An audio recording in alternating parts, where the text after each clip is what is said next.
we've got the document open, we'll see that we're at Genesis 30, verse 1. So the previous scene was about how we seen that Leah was hated, and we gathered that Leah was hated by her sister. Jacob couldn't love her because he knew that she was involved in the deceiving act. So Leah was left unloved, hated, afflicted, depressed. And in answer to that, the Lord opened up her womb, and she bore Jacob 4 children, leaving Rachel's womb closed. So having to watch Jacob go into Leah, have babies, and she's had to tolerate that. So Jacob's affection is shared, his love is divided.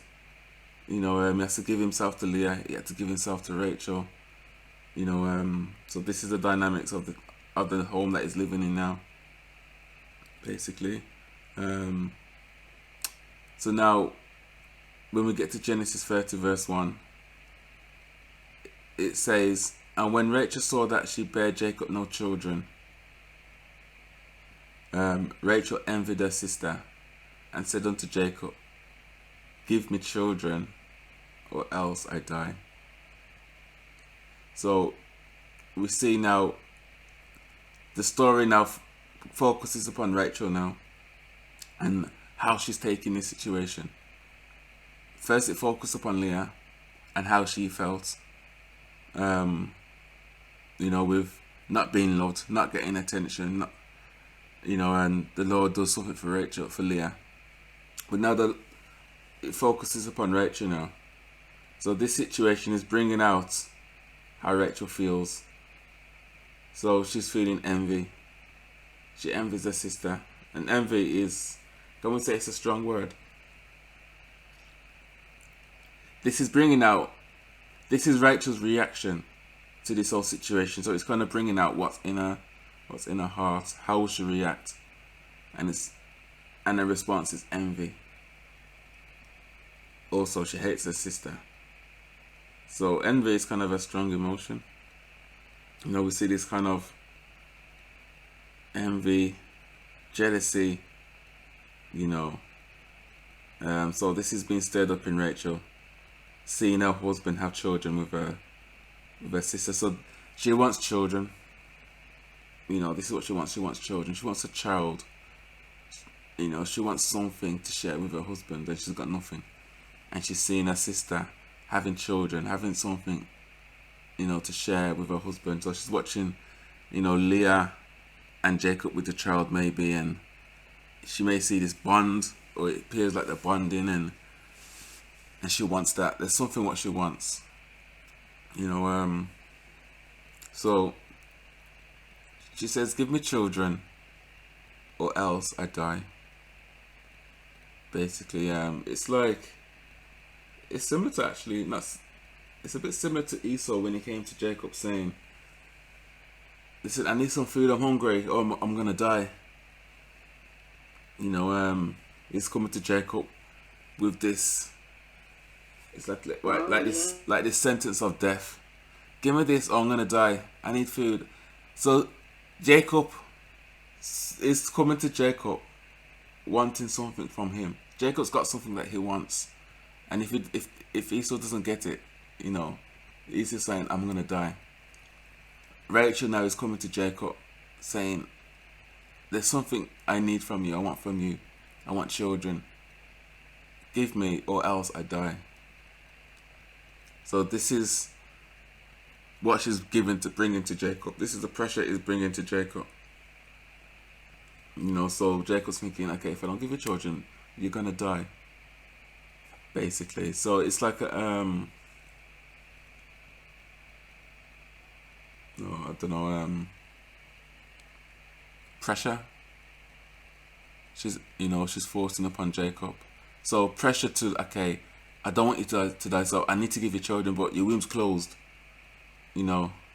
So it sounds like emotional blackmail. Yeah, that's it, emotional blackmail. Yeah. I wondered why Jacob got so angry about it. Maybe because it reminded him of something.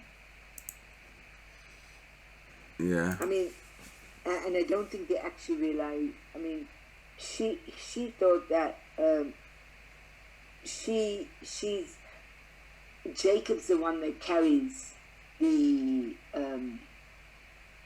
the sperm to get another baby, or how did she think? So maybe she was just angry or upset and envy. It's sometimes when you're all emotional, sometimes you don't reason. So it seems like Rachel is had enough. So it seems like this is something's boiled up in her now, and like she lets loose on Jacob, because it's Jacob the one who's given Leah children. She sees that Leah's womb got opened. Well, maybe she didn't know it was closed. I don't know, but so it seems like she's just letting it out now and said, Jacob, give me children, or else I die. I can't take no more. Give me children, or else I'm just gonna die. So it's like she doesn't want to live if she can't have children. So she can't bear the fact that she's not having children, so she cannot live. There's no point in living if I cannot have children for you. So it's like this children is gonna keep me living. If I have children, it's gonna keep me living. But if I can't, I'm just gonna die. I can't bear it anymore. I can't bear the sight of my sister having children, and I'm not having any. If we do compare and contrast with Leah, though, it's deep seated. It's more than just having the children, isn't it? It's a symptom of her not feeling loved, perhaps, by Jacob now, because he's giving children to Leah, and Leah's feeling more loved. If we say she's getting closer to Jacob, then by default Rachel might feel threatened that she's not as close to Jacob anymore. And so also, that, maybe when Leah's praising God now after the fourth child, the first child, she says, the Lord's heard me, maybe my husband will love me, or something like that. Then the second child, maybe he will do this. And then the third child, now my husband will join unto me. And then the fourth child, praise the Lord. So she's praising. So she's experiencing these emotions, these expressions. First the affliction she's expressing. The depression she's expressing, and now she's expressing her praising. So she's got something now. She's praising the Lord, and now is Rachel praising with her, or she getting more bitter, and more envious, and getting more jealous? Is there like a change in how she feels from the beginning? And when you think about it, he's probably spending more time with Leah, with the children. I mean, just by default, if he wants to get to know his children, she's got 4 now, that he might be spending more time with her than he was before, even though he's still maybe spending time with Rachel. To me, this cry, when you say, I want to die, every one of us goes through that kind of, I'm assuming, I don't know, go through depression at some point, or at least a desire to get out of the situation we're in, and we just say, I want to die, that kind of... It's the only way out. Yeah, we want to way out of it. We're just sick of it. And that appeal to Jacob is almost like, look, I just want you to acknowledge my pain. And you're not acknowledging my pain. So I want you to see, that I'm in pain, and I want some attention, and I want to feel that you love me. And all that is in that, give me children. And she's not really saying, it's your fault you haven't given me children, because obviously you're giving children to Leah, so whose fault is it she hasn't got children? Everything's pointing back to her, because Leah can have children. So there's nothing wrong with his sperm, is there? Because he's giving Leah plenty of children, but it's obviously with her. But at the same time, you want to blame someone too when you're in the pit. And is it like she's... look, it's your fault. So she's connecting the children with love, because she's not getting the love. So she can't actually come out and say, listen, I just feel unloved. But she's saying, or threatened. Perhaps her position's threatened. Even if she thinks he still loves her, she's feeling threatened by this whole situation, I think. But remember, he's loved her anyway. Like, she's a chosen one, but now his love's divided, because now Leah's crying out for love. So now some of the attention was all on her, because first Leah was hated. She was afflicted. So everything, all the attention was given to Rachel. So now that's divided now. Because now she's watching Jacob go into his wife, Leah. And she's probably thinking every time he goes into her, she's going to have a baby. and like it's coming into me, and I'm not getting nothing. So she's probably frustrated at Jacob because she's seeing that. Like, Jacob, I see you giving her something, and you can't give that to me. And she's probably blaming it on Jacob, maybe because she's the closest one to him. And sometimes that's what people do. They let their frustration on the people that's closest to them. And because it's Jacob that's giving the children, he's got the seed, and like the seed's not working in her. Like, it's a dead seed in her. She's like, oh, give me children or else. It's like what you said, Emma, depression. That's what depression can do. You're like, oh, I don't like these circumstances. I don't want to be in this. I'd rather just disappear. You know, I'd rather just die. She's not being really wholly honest, is she? I mean, that's what I'm saying. She's connecting the child with love. Or she's not really talking about her feelings to Jacob. Saying, you know, I thought it was me that you really loved, but you seem to be getting closer to Leah now. And you're leaving me out of the picture. So she's associating the child or children with love more than actually explaining, listen, you know, you're not spending enough time with me, or I feel like this because you're not doing a da.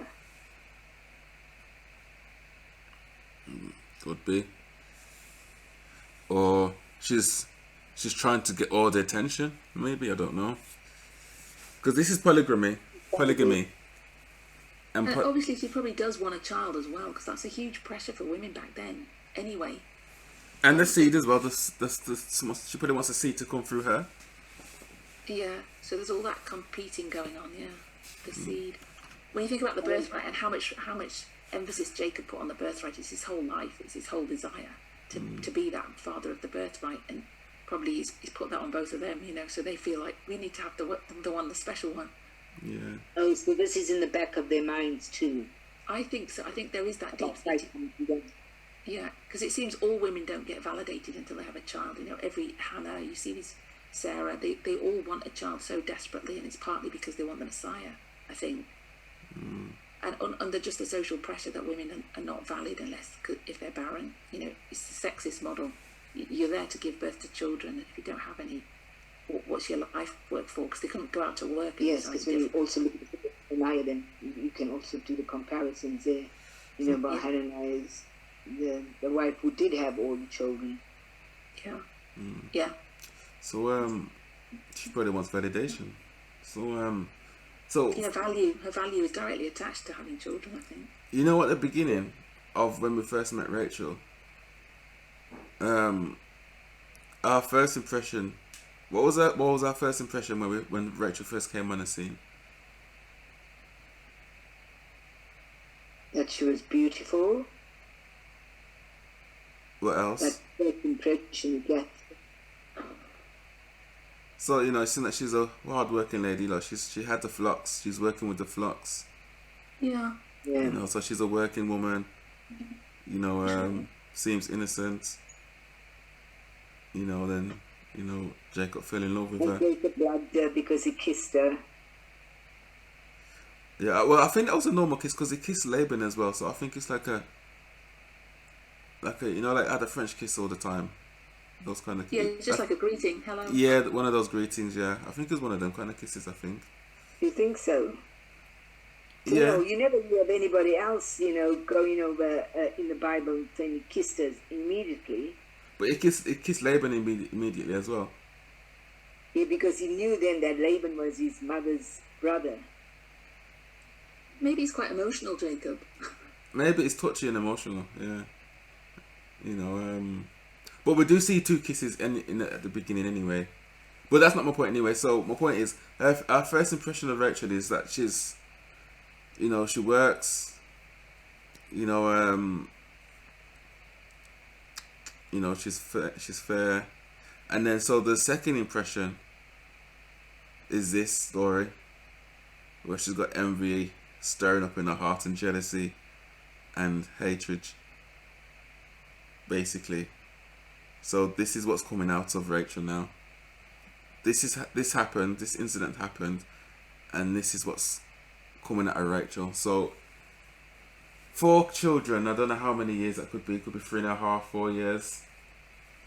So it seems like, has she progressed from this deception how far she progressed in recovering from her being deceived by her dad and her sister. You know, I mean, it's not nice to be able to share your husband, you know, but what was in it for her to learn? You know, what has she done with what's happened? Has she learnt from it? Has she tried to recover? It doesn't seem like it. So this is what's coming out of Rachel, you know, throughout the past couple of years since the event. Yeah. So and the ongoing impressions, the ongoing incidents from Rachel. This is not good. You know, later on we're going to see that she's stealing and lying. So these are the impressions we get from now on. So verse 2. And Jacob's anger was kindled against Rachel, and he said, Am I in God's stead, who have withheld thee from the fruit of the womb? So this is Jacob's response to Rachel. So I don't know if this was an ongoing issue for Jacob to respond like this, but maybe like it reached its boiling point for both of them, and he reacts this way, you know, or maybe he's short-tempered, I don't know, but for this type of reaction, to spark, it must have been like a ongoing issue. It sounds like it anyway. You know, so this envy must have been stirring up in Rachel, boiling inside, and and she must have been kind of showing that to Jacob, and saying, "Listen, give me kids, give me children." And now she comes with this thing about, if you don't give me children, I'm gonna die. And it seems like it kind of got to Jacob, and he said, "Listen, am I in God's stead? Can I do what God does? You know, it's not me that's withheld my hand. It's God that's withheld his hand from the fruit of your womb." So with that, like, is there any inquiring? You know how like Rebecca inquired for, like, you know, it was 20 years that to wait for a child, and Sarah, you know, it's the same situation. What's going on? You know, the past is being repeated. You know, Sarah's room was closed. You know, they had to inquire to the Lord. Rebecca's room was closed. They had to inquire to the Lord. Now Rachel's room is closed. Well, what's her name? Leah's room was closed, and maybe she did inquire to the Lord, but Rachel's room is closed. And what is she doing? By her response to Jacob, it appears that she's not inquiring to the Lord, but taking it and Jacob saying, "Give me children or I die." I don't know if she's bringing that to the Lord as well. But it seems like there's no waiting on the Lord. There's no inquiring. You know, because she's waiting now for like a couple of years. All these years she's waiting, and there's no child. And this is her response to it. You know, so I don't know if she's heard the story of Sarah or Rebecca. I don't know if Jacob's even told her. Did they have that type of relationship? Did Jacob take on the lessons? You know, he got taught by Isaac. That's if Isaac taught him. You know, so we see jealousy motivating Rachel's actions. We don't see nothing we don't see no faith. You know, there's nothing like that when it comes to Rachel. So this is Rachel's response. To deal with the situation, she repeats the history. She repeats Sarah's mistakes. And just say about Jacob, it seems to me like, well, after what we said about on Sabbath, I think, with this anger, that maybe Jacob just doesn't know how to handle her emotions, or that he doesn't, you know, if we look at it from a perspective of what we're talking about with male and female, how they're raised, you know, we were talking on Sabbath about the man being angry because he doesn't know he's not being taught how to express his emotions properly, and he's not really identifying with what she's going through. And in that frustration, he just gets angry. Yeah. Instead of saying, "Look, what's the real matter? I love you, you know, just, you know, I don't know." But like, you're right, maybe she's been nagging him, and he's just lost it. It's a bit like Abraham finally gives in over Hagar because Sarah keeps on going and going and going, and she won't let it go. And in desperation, he agrees to sleep with Hagar, and it seems like that's going this way with Jacob. But maybe he's not able to identify with her emotions either. He's not able to really connect. Just gets cross. Yeah, maybe had to learn that with Leah. But she's not been able to tell Jacob truthfully how she feels. So she uses the child thing. Well, that's truthful as well, though. She does want a child because when she goes to these lengths now, she's going to ask, she's going to get someone else involved because she wants a child so badly. So I just think that she's using the child as wanting a child so badly because she's not really expressing her emotion.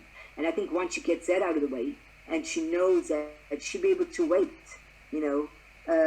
knowing that with this Jacob, it's him that really loves her. Even though Leah's at 3 or 4. I mean, then she learned to wait, I think. I think the whole way that history goes is the fact that you're validated by a child, so it's connected to love by default because that's what Leah does. So it seems like it's a whole cultural model that you do connect love to children. That's normal. I don't know. In our society, we're moving on from that. We're moving on saying, look, bringing children into it's not going to help you if you want love from your husband. But I don't think they recognise that. So I think she's just doing what's culturally normal. She envied her sister because what she says, she envied her sister in verse 1. She envied. So what does envy mean? It's I looked it up actually. It's a feeling of discontent or resentment because you long to have something that someone else possesses, or qualities, or their luck.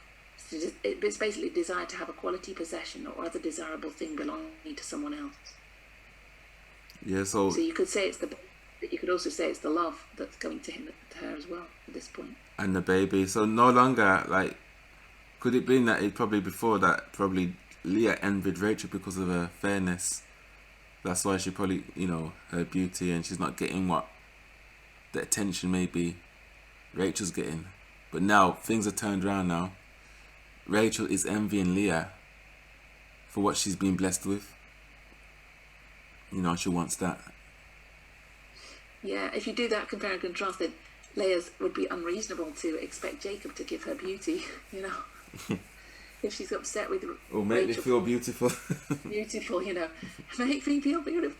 Make me beautiful so you can love me like you love her. But then again, look at the qualities, look at the characteristics of Leah as compared to Rachel, because automatically when you see a beautiful woman, you think, she's really, really got good characteristics, but we see that not in Rachel, and which is more in Leah. Well, yeah. Yeah, it's confronting stereotypes of women, isn't it, this? Yeah. It's not outward attraction, it's inward beauty. Leah was on the deception as well. I thought I'll throw that in there. But yeah, Rachel does appear a bit less like an inward. There's no inward beauty. So just like Sarah, there's no inquiry into the Lord. Well, it's not written down in the Bible or in anyone's writings. Rachel. So like Sarah, they have to wait like 10 years for the child. Rebecca, she has to wait for like 20 years. And how long is what's her name? Rachel waiting? Sarah's over 20. Sarah's over 20? Yeah, Sarah's a long time. Yeah, 25. Okay. There's 25 years. Yeah, because he has it 100 and he's married at 70. Okay. So many years. Rebecca has to wait 20 years. Yeah. How long is Rachel waiting? Probably about 4 or 5. At least, because Leah's had 4, hasn't she? Yeah. More than she's going to do. How old they were.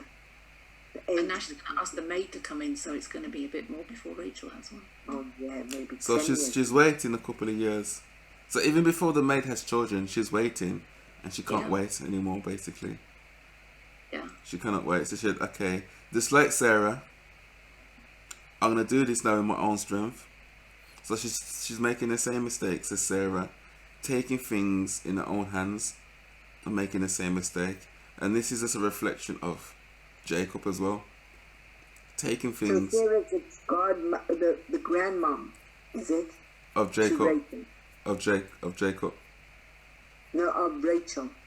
No, So, oh, right. Oh, Jacob, yeah. of Jacob, yeah.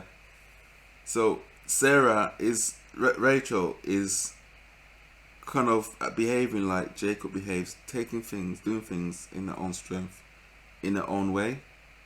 So this is an error what Jacob fell into, and this is an error of his wife, Rachel, doing the same thing as Sarah as well, not waiting, not inquiring properly to the Lord, and she must have seen how the effects, the consequence of Sarah's mistake.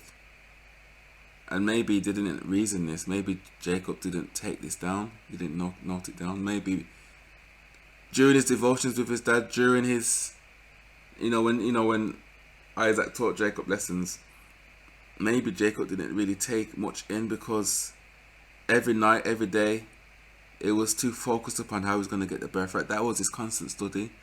How am I going to get this birthright? That was his main focus.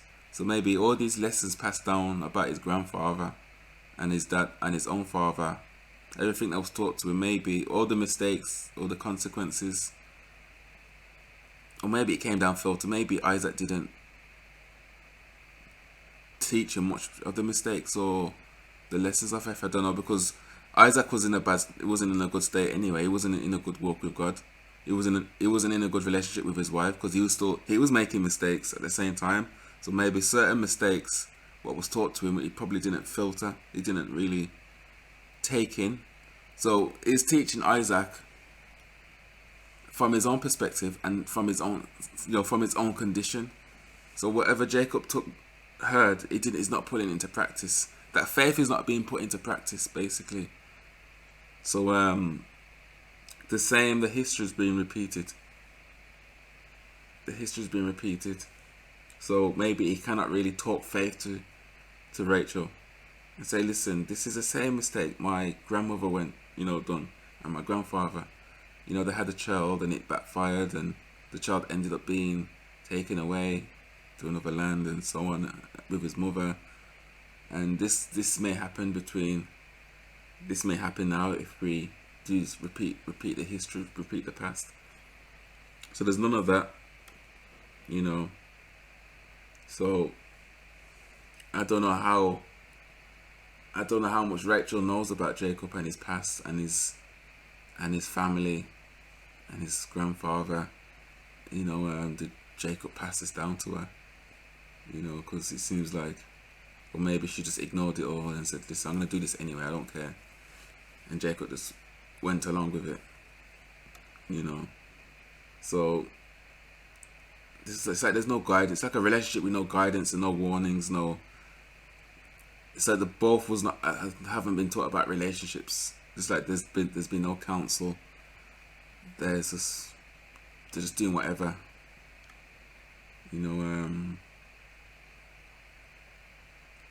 Yeah.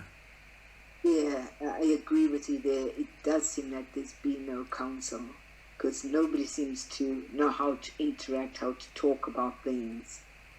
Just go ahead and...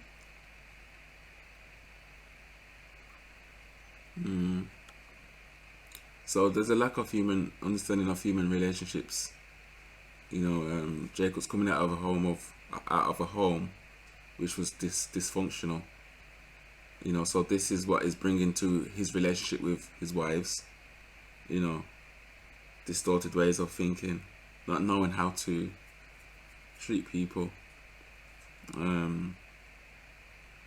So I don't know how effective the stories that were passed down to Jacob, I don't know how effective they were. Maybe they was more effective when he dealt with his issues at Jabbok, when he was teaching Joseph about, his past and his grandfather's. Maybe it came to light then, maybe it clicked, but maybe it's not clicking now, because he's still got issues undealt with. But it could not have been because, I mean, he still had, when the children were older, I mean, he had his favorite, which was Joseph, and that brought a lot of discontent with the other brothers. So he in a way, he never really learned the lessons, did he? Yeah, he didn't learn that lesson. So, what verse we on?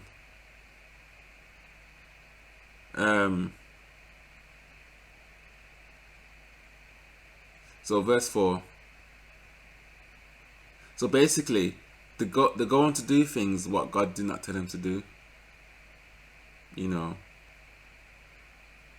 The question is, does Jacob know any better? What example was he repeating? He seems in more of a mess than Abraham and Isaac, because at least Abraham's got one wife, Sarah, and Sarah pushes the maid on Abraham. And maybe that whole picture is just justified in Jacob's mind. It wasn't that bad. They got through it. It's kind of, but he's gone ahead and married 2 wives. Now, you could say it's not his fault because of Laban, but he's in that mess. So he's already got 2 wives, so it's justifiable that it's kind of probably knocks down his resistance to having the maid, because he's got 2 wives anyway. What's the third one going to make the difference? I don't know, it just seems he's gone further than they, because then Isaac's got the love of his life in Rebecca, and they wait 20 years and they have the children, and they do all this favouritism. But it's like you say, what's he being told about Abraham and Isaac's experience with these women and these babies? It's like, even if Abraham said it was a mistake to go with Hagar, but God worked it all out. I had Ishmael and I sent him away, but I've got the 2 of you now. You don't know whether it's kind of justified, and he may look back and think, well, Abraham got away with it, it's not that bad. Even though he can see that's not the way to go with the child of promise. To make a child of promise, that wouldn't be the way to go. He should have stuck his ground and said, Rachel, this is going to make you happy. And in fact, if he'd known anything about her, he would have thought, well, that'll make it worse, because you'll be jealous of her if she has a baby now. Just like Sarah was jealous of Hagar. He should have told her that part of the story. Look what happened to Sarah. She really ended up hating Hagar. So why would you want me to put you in that position and sleep with your maid? It doesn't make any sense at all. It's not. Yeah. So now he's just gone from bed to bed. But yes, if she's already upset and jealous over Leah, which is what she's feeling, this frustration, give me children like her, then why would she want to give another lady children and not her? I mean, Jacob should have just said, don't be silly, that's not going to make you happy. I'm not going to do that to you. It's tragic that he didn't do that, really. Having already made the mistake of marrying the 2 of them, and seeing the problems between them, he's going to now make it worse by sleeping with the maid. So, and she gave him Bilhah, her handmaid, to wife. And Jacob went in unto her, and Bilhah conceived and bare Jacob a son. So, like what you said, is Jacob doing it to make her happy? To prevent her from, I'm not saying she's going to kill herself or commit suicide, but having those thoughts of dying to bring her out of, I don't know, was she on the verge of depression, or like, I don't know. Did he just give her to prevent anything what could have happened to her? Would this make her more happy and more satisfied in the relationship? Claiming his child as her own. He just done whatever to give her what she wanted. Why, like what you said, why couldn't he taught faith? Teach her about Abraham and Sarah?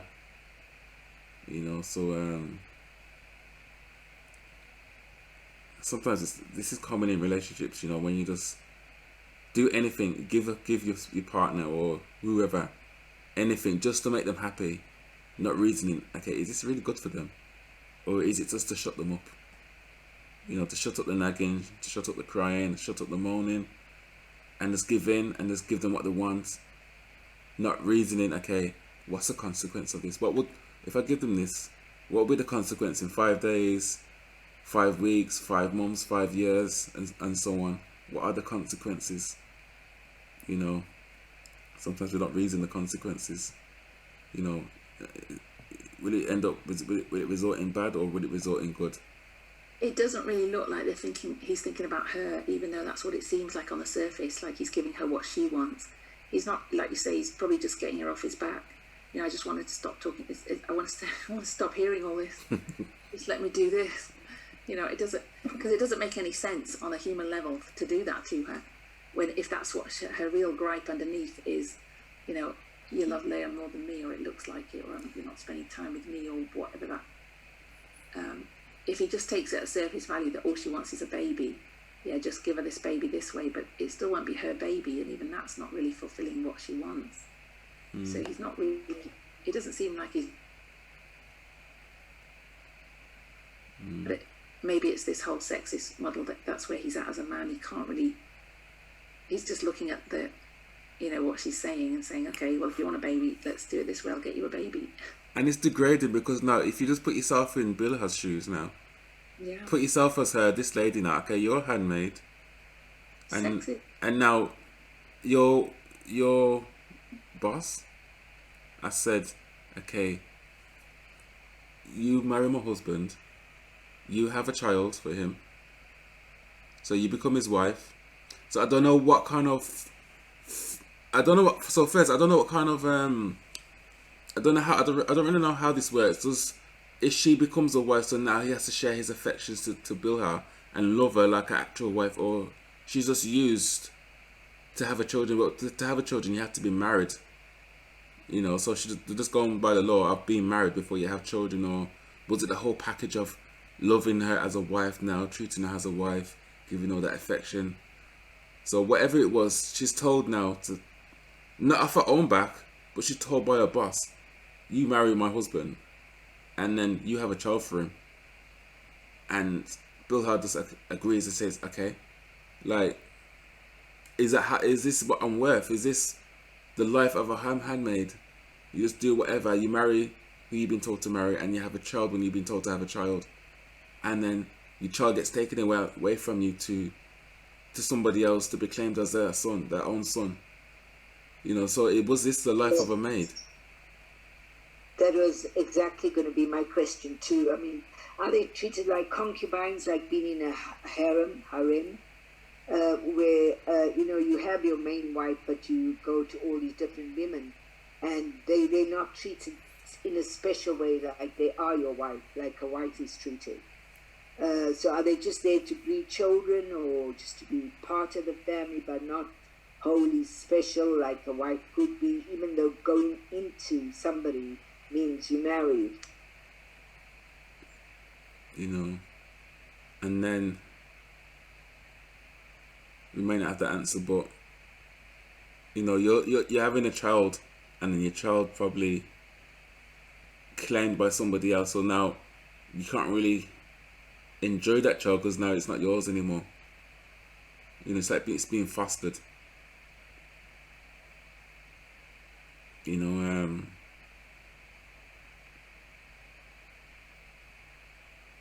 yeah, so verse 6.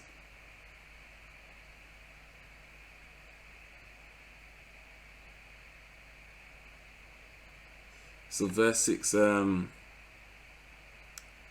Rachel said, God have judged me, and have also heard my voice, and have given me a son. Therefore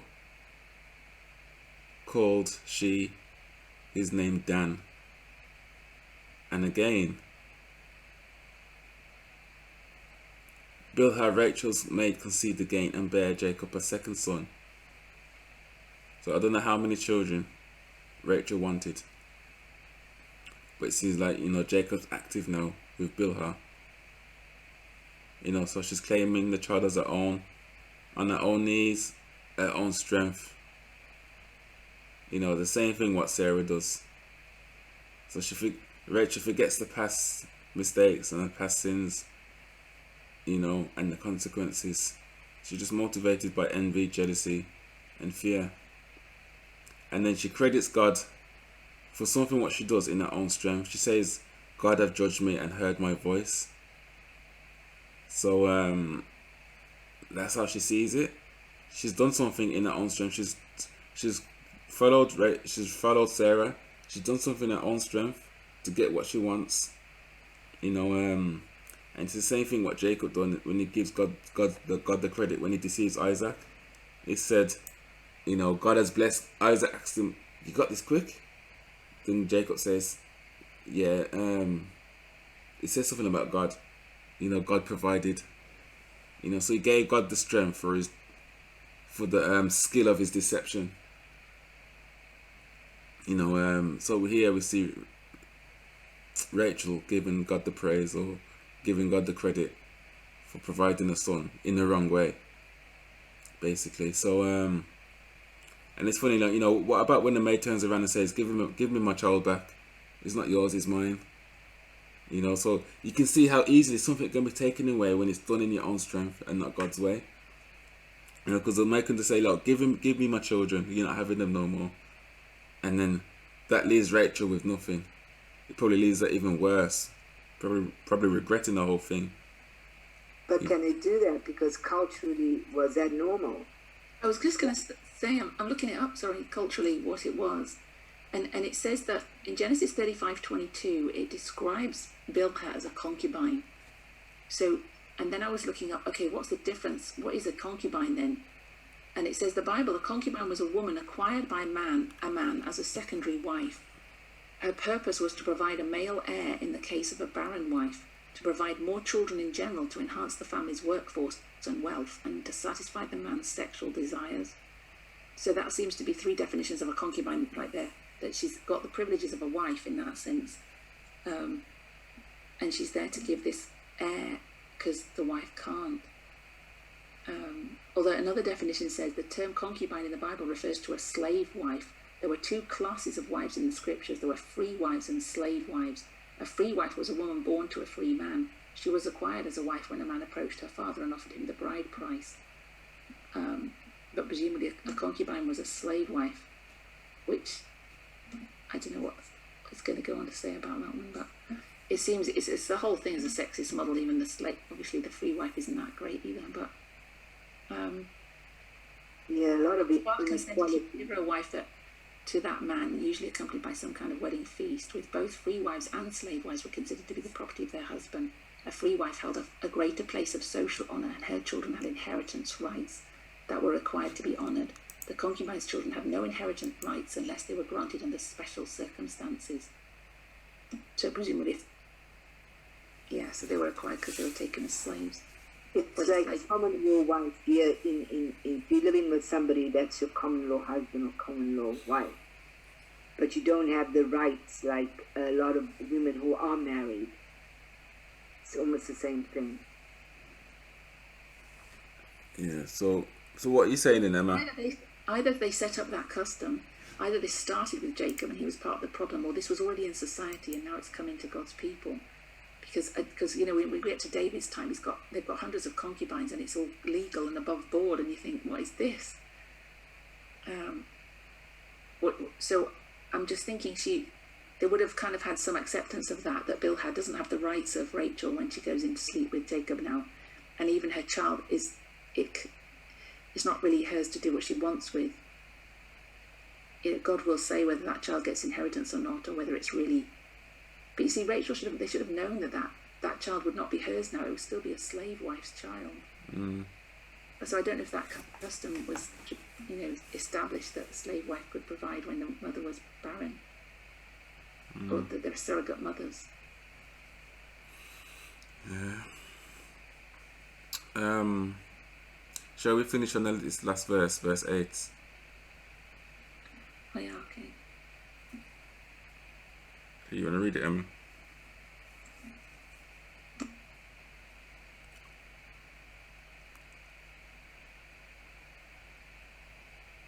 You want to read it, Emma?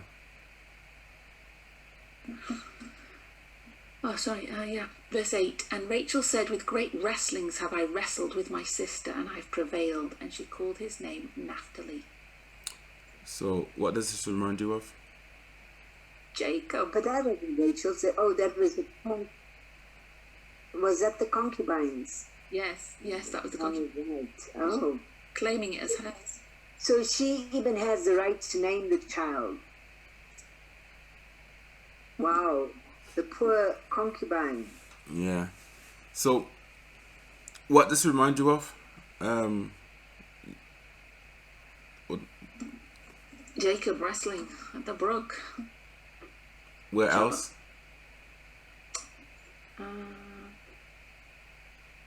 Bethel, Jabbok. No.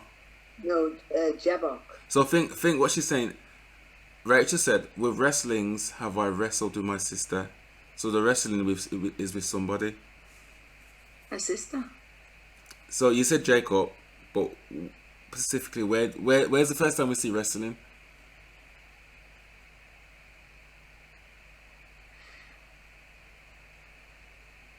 She's wrestling with her older sister. Is Jacob wrestling after he slept with Leah and he doesn't know whether to put her away or marry Leah? No, so the wrestle with between him and Esau. So like Jacob is wrestling with Esau. You know, so we see the wrestle.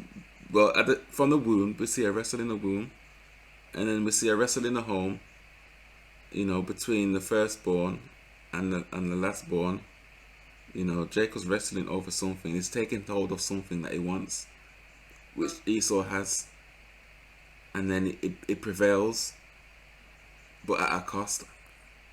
And it's the same with Rachel. We see this wrestling that she has with her sister. So this wrestling is between two children, the firstborn and the eldest and the youngest. And it's the same we see the same wrestle with Jacob. So Rachel is repeating kind of Jacob's experience with this wrestling, with this fight, wrestling over something that she wants, and she's going about it in her own strength at a cost. Also with Jacob, is wrestling over something in his own strength, and there's a cost to it. And you see with Jacob, he's been wrestling from birth with Esau, and probably Rachel and Leah have as well. If she's more attractive, it's been a problem from birth about who's liked the most and who's the most popular, who's loved the most by Laban, and now they're just doing with Jacob. And maybe this situation has brought it out, kind of brought out more of that wrestle. It's manifested it, or magnitude it, or whatever. You know, so she's wrestling. So she's because both Laban and Rebecca are brother and sister, and then it goes back to Abram and Sarah. So it just seems generational to somehow. Yeah. So, see this issue with Rachel and Leah. Like Rachel is wrestling with her sister, and like there's no harmony in the home. This is a home. There's no harmony. They're not working together. So Rachel is satisfied to have a child for another woman, claim it as her own, but she's not satisfied with Leah having a child, her own flesh and blood, her own sister. She doesn't want to see that. She'd rather see someone else have a child for Jacob, so she can claim as her own, but not enjoy the child of her sister. You know, like Reuben, Simeon, Levi, and Judah. Has she got a relationship with them, or is she just at a distance from them? You know, can they call her Auntie Rachel? How are you? Or is there distance between them because of the envy and the jealousy? Yeah. You know, like, so there's a wrestle between the two sisters. But she'd rather go to a handmaiden, make her have a child for her husband and claim it and enjoy that, rather than enjoy Leah's children and raise them up as a mother. So we see this division. You know, I'd say it's tragic. You know, so we'll stop there and we'll continue. Continue with this great wrestling. Very interesting, very interesting. Eh? You go into the family dynamics and you just see a pattern. Wow. And doesn't everybody just wrestle for attention and love and affection, which is what's going on here? It's like with children, they wrestle for attention. Yeah. You know, it's like the children are pointing out last night. They said, Mom, you have a favorite grandchild. And I'm going, no, I don't. But they were just honing in. Like, if I see some kind of unfairness, I'll probably try and stand up for that child. But they're honing in on that. They go, oh, no, you haven't. It's not that. If I do see something not being done right, then I will try and stand up for that child. But it's not favorite. It's just, you know, but they see it in that way. Well, they interpret it in their own world. So yeah. And it's just like us, you know, we have a ways of interpreting things, Perspective, yeah. our perspectives. But yeah, it's really gotta be careful when it comes to children, you know. Absolutely. So I mean, these wrestlings. I mean, we've had these wrestlings in our own lives, and like what you said with these patterns, Cedric, that when you kind of look back, you may see patterns in your own life. You know, with how you can relate, with, you know, to these stories, how things have shaped you. You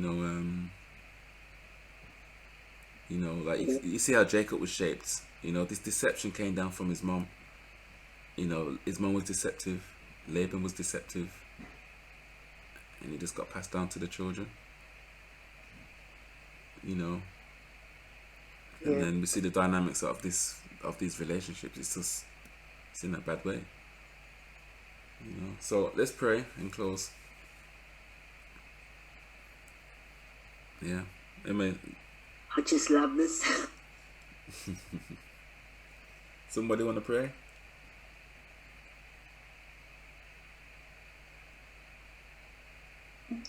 You want to pray, Stevie? You carry on. Okay. What's that? I thought you loved it. You could pray.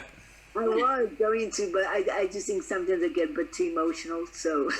Okay. Okay. Well, let's pray. Father in heaven, we thank you for the lessons we can learn from these stories. We know that these are real life experiences, and that as we look back at them, we can see the sexism and the inequality of this model, Lord, and the pain that must have gone on with these generations of how people dealt with their wives, their concubines, their children, how human relationships are played out before us. We see many of our own traits of character. We see our own insecurities, our desires to be loved and affirmed and accepted. Help us, Father, to see clearly why we behave like we do, why we have such strong emotions on some things, why we get hurt so easily and wounded. Help us to see where we feel vulnerable and to recognize that we can have our needs met by those around us in a positive way, without having false expectations, without having to get so hurt, Lord. We just ask for healing from our past of damage, that we would be truly able to love our brothers and love you, Lord, and to really accept your love for us and trust you fully, because we can trust those around us fully, that they do love us, that they do want the best for us, even when they don't do and say the right things. Help us to do the same thing, Lord. Help us not to offend anyone today. Help us to serve you faithfully and to be a blessing to those around us in all that we do and say. We pray for your protection, your love, your power to be over our lives this day, and that we would have a blessed, happy day with you and with each other. In Jesus' name, amen.